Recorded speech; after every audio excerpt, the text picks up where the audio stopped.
आज हम लोग जानेंगे चार्टर एक्ट जो होता है 1833 ईस्वी में जारी किया गया था उसके बारे में। जैसा कि मैं पहले भी आपको बता चुकी थी कि ब्रिटिश पार्लियामेंट जो थी या ब्रिटिश सरकार जो थी हर 20 साल के बाद कंपनी के संचालन के लिए एक आदेश पत्र जारी करती थी। मतलब कि जो ब्रिटिश की महारानी थी वो वहाँ से एक आदेश पत्र जारी करती थी कि भारत में आपको किस तरह से शासन करना है। तो वो हर 20 साल पे चेंज होता था। जब से ईस्ट इंडिया कंपनी की स्थापना हुई तब से हर 20 साल के बाद वहाँ की एलिजाबेथ महारानी थी वो एक आज्ञा पत्र जारी करती थी और भारत में किस तरह से विधि व्यवस्था चलेगी सबका वर्णन रहता था। साथ ही साथ यहाँ व्यापार जो चल रहा है वो कैसे चलेगा सबका वर्णन रहता था। तो इसके पहले 1813 ईस्वी में आज्ञा पत्र जारी किया गया था जिसमें पाश्चात्य 1 लाख धनराशि खर्च करने की बात थी, जो मैकाले में भी मैंने आपको बताया है कि 1813 ईस्वी में जो वर्णन किया गया था कि किस तरह से 1 लाख की राशि जो होती है पाश्चात्य पे खर्च करनी है या फिर आपको प्राच्य पे ख़त्म करनी है। इसके कारण द्वंद्व की स्थिति रह गई थी। तो 1813 ईस्वी में 1 लाख धनराशि खर्च करने की बात की थी। तो ये 1813 ईस्वी में जो हुआ था, तो इसके 20 साल बाद 1833 ईस्वी में फिर दूसरा पत्र जो आज्ञा पत्र जारी हुआ उसे ही हम चार्टर एक्ट 1833 बोलते हैं। तो हर 20 साल में संशोधन की बात मैंने आपको बता दी है कि हर 20 साल में इसमें संशोधन होता था। दूसरा है ब्रिटिश सरकार द्वारा कंपनी के व्यापार को करने हेतु जारी राजपत्र इसलिए बोलते हैं क्योंकि वहाँ की महारानी के द्वारा ये आज्ञा पत्र या राजपत्र जारी किया जाता था और यहाँ पर उसको संपादित किया जाता था। महारानी एलिजाबेथ द्वारा ईस्ट इंडिया कंपनी के कार्यों को देखने के लिए या नियंत्रित करने के लिए इस तरह के आज्ञा पत्र जारी किए जाते थे। ब्रिटिश सरकार अपने विदेशी व्यापार और प्रसारण को नियंत्रित करना चाहती थी, इसीलिए उसने चार्टर एक्ट लागू किया 1833 ईस्वी में। ईस्ट इंडिया कंपनी के 20 वर्षीय कार्यों की समीक्षा जैसे मैंने बोला ना कि इसके पहले 1813 ईस्वी में हुआ था तो 20 वर्ष हो चुके थे, तो उसकी समीक्षा करनी थी कि उन्होंने जो नियम कानून या आज्ञा पत्र जारी किया था वो कितना सक्सेस हुआ है, उसके लिए किया गया था। कंपनी जो होती है व्यापार को नियंत्रित करना चाहती थी क्योंकि कहीं ना कहीं उन्हें लग रहा था कि जो व्यापार की स्थिति है वो काफ़ी अनकंट्रोल होते जा रही है और बहुत सारे भ्रष्टाचार की स्थिति पैदा हो गई है। बहुत सारे लोग पैसे का इधर से उधर कर दे रहे हैं और अच्छी तरीके से शासन को संचालित नहीं कर रहे हैं, तो इसीलिए उसने ये आज्ञा पत्र निकाला था। कंपनी का नाम जब चार्टर एक्ट 1833 ईस्वी लागू हुआ तो ये काफ़ी इंपॉर्टेंट फैक्ट है कि कंपनी के नाम को मर्चेंट्स ऑफ इंडिया रख दिया गया। मर्चेंट्स मतलब व्यापार के लिए, चूँकि इंडिया में व्यापार के काफ़ी स्कोप थे और कहीं ना कहीं पैसे का इधर हेर फेर हो रहा था, जो वहाँ से व्यक्ति आ रहे थे यहाँ पर शासन चलाने के लिए, तो उस पर वो कंट्रोल करना चाहती थी। इन्होंने इसका नाम रख दिया मर्चेंट्स ऑफ इंडिया। उसके बाद ये बहुत ही इंपॉर्टेंट फैक्ट है कि बंगाल का गवर्नर जनरल भारत का गवर्नर जनरल बन गया।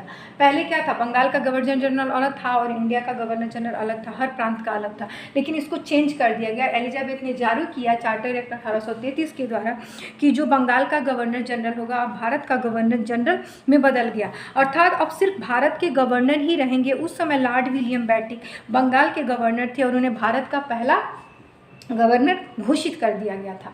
ठीक है, उसके बाद है बम्बई तथा मद्रास की परिषदों की विधि निर्माण की शक्तियाँ छीन ली गई। मतलब कि बम्बई और मद्रास के जो परिषद थे, जो बॉम्बे में परिषद था और साथ ही साथ जो मद्रास में परिषद था, ये विधि निर्माण अर्थात नियम कानून बनाते थे, लॉ बनाते थे, कानून बनाते थे, तो इनके कानून की शक्ति को छीन ली गई और पूरी तरह से कंट्रोल किसके द्वारा चला गया, महारानी एलिजाबेथ के द्वारा। तो ये शक्तियाँ जो होती हैं उनके द्वारा छीन ली गई थी। गवर्नर जनरल विधि सदस्य, मतलब गवर्नर जनरल जो होते थे, जो गवर्नर जनरल ब्रिटेन के द्वारा यहाँ नियुक्त होकर आते थे भारत की विधि प्रशासन व्यवस्था को चलाने के लिए, उसमें 3 सदस्य पहले होते थे। गवर्नर जनरल की विधि सदस्य के रूप में 3 सदस्य होते थे, लेकिन अब क्या किया गया, 4 सदस्य की बात की गई और चौथे सदस्य के रूप में लॉर्ड मैकाले को नियुक्त किया गया था। तो ये भी याद रखिएगा, पहले गवर्नर जनरल के सदस्य के रूप में 3 सदस्य होते थे। इसके पहले मैंने मैकाले में भी आपको बताया कि मैकाले जो होता है विधि सलाहकार के रूप में नियुक्त किया गया था। मैकाले माइनर्स में याद कीजिएगा। तो ये लॉर्ड मैकाले को 1833 के आज्ञा पत्र में ही चौथे विधि सदस्य के रूप में शामिल किया गया था। उसके बाद है विधि आयोग का गठन किया गया। ये भी इंपॉर्टेंट है कि विधि आयोग का गठन कब किया गया था, तो चार्टर एक्ट 1833 के द्वारा। कंपनी का कार्यकाल 20 वर्ष हेतु बता दिया गया। मतलब 1833 ईस्वी का चार्टर एक्ट आया तो इन्होंने बोला कि 1833 ईस्वी में चार्टर एक्ट बना है, ये 20 वर्षों के लिए बन गया है। ठीक है, इसी के बाद आप ध्यान से देखिएगा तो 1853 ईस्वी में फिर क्या बना है, 1853 ईस्वी में आपका वुड डिस्पैच आया है। तो ये कंटिन्यू चलते रहता है। चार्टर एक्ट के बाद ही 1853 ईस्वी में वुड डिस्पैच आया जो 1854 ईस्वी में लागू हुआ। तो इसके 20 साल ये 20 वर्ष कर दिया गया और इसके 20 साल बाद फिर आपका वुड डिस्पैच आया है। उसके बाद इसका प्रभाव क्या हुआ, जो भी चार्टर अधिनियम बना है उसका प्रभाव क्या हुआ भारत में, तो कुछ पॉजिटिव इफेक्ट पड़े थे, जैसे कि दास प्रथा जो होता है गैर कानूनी घोषित कर दिया गया।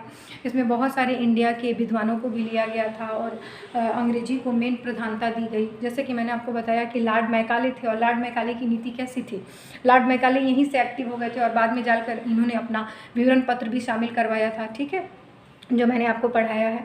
तो लॉर्ड मैकाले अंग्रेजियत की जो यहाँ के उचित तबके के लोगों थे, लॉर्ड मैकाले ने उन लोगों को शामिल किया और उनके द्वारा जो बात की जा रही थी, जैसे कि राजा राम मोहन राय की बात की गई, तो राजा राम मोहन राय ने राजा राम मोहन राय को इन्होंने अपने साथ लिया और दास प्रथा को गैर कानूनी घोषित कर दिया गया। जो इंडिया में चालू था उसको गैर कानूनी घोषित किया गया।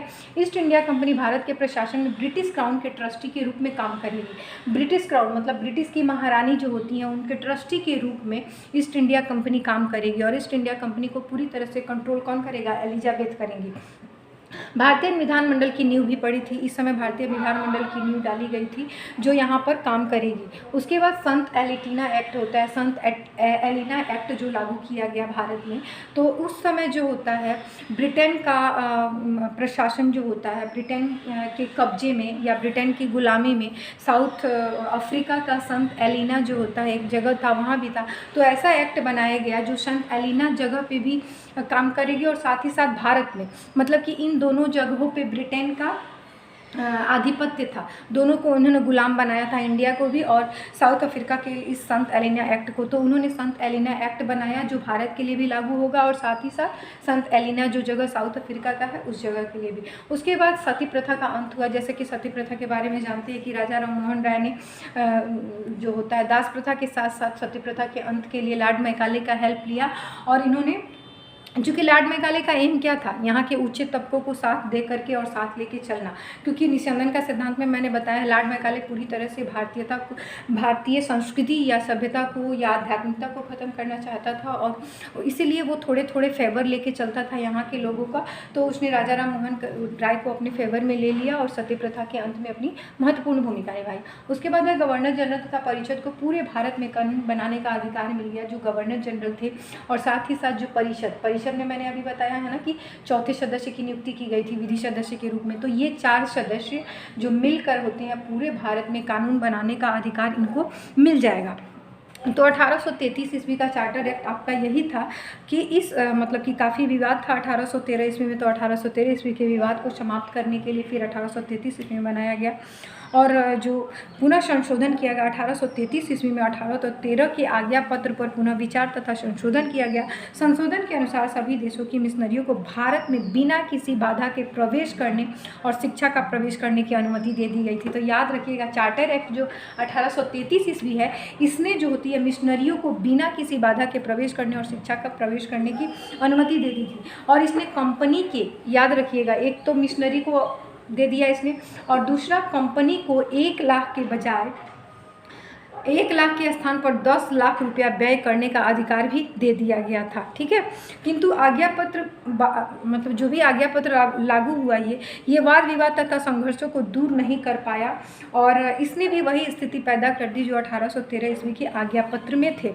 तो कहीं ना कहीं ये आज्ञा पत्र बहुत सक्सेस नहीं हो गया, और बाद में यहीं चल करके 1854 ईस्वी में 1853 ईस्वी में फिर इसमें संशोधन किया और डिस्पैच आया।